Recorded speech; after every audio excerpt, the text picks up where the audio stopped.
Hello everyone, welcome back to a new video, and today I will be showing you another endgame chess puzzle where white manages to win the game with a brilliant deflection tactic. In the following position, white is down in exchange for a pawn, and his bishop is hanging, but white's two pawns are far advanced and can promote in a few moves. However, the black rooks are right behind white's pawns, so if white wants to win, white must try to make something out of the position with his rook and bishop. The move that saves the g-pawn with g7 is a blunder, as after king takes b6 f7 rook to a1 check. Black is the one mating white after king to b8 rook to a2, as white is just one move too late to promote the pawns. Another try is the move pawn takes h7. But after rook to a2 check king to b7 black will eliminate white's pawn on h7, and after the rooks are traded, black will stop white's g-pawn with a draw. The only move for white to win in the starting position is pawn to f7, threatening to promote with pawn to f8 on the next move.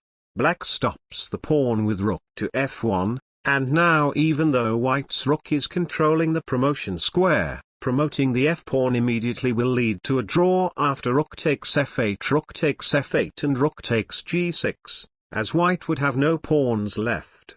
To keep both pawns on the board, white must play pawn takes h7, but after rook to h2, it seems that black has stopped both white pawns with the rook, and if either pawn tries to promote, black will sacrifice the rook for the pawn and take the other pawn the next move.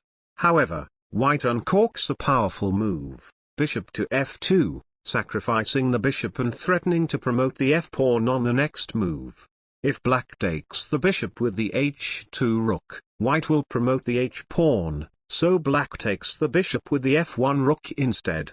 Now the two black rooks are on the same rank, and white reveals the whole idea with the brilliant move rook to g2, simply a brilliant deflection tactic against both of black's rooks. It turns out that if black takes any pawn on the 7th rank, white will take black's other rook, and even though black can block the pawn in time, white's king will come and remove the blockade. So black must take white's rook and let white's pawn promote. After a check, white is now threatening to promote the h-pawn and get a second queen, so black is forced to take white's pawn.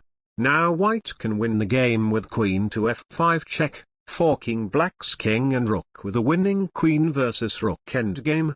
The rest of the game is outside the scope of this endgame study, so I will just be showing how the endgame would have played out if both sides played the best moves according to the table base. You want to see more brilliant chess tactics? Be sure to like and subscribe for more.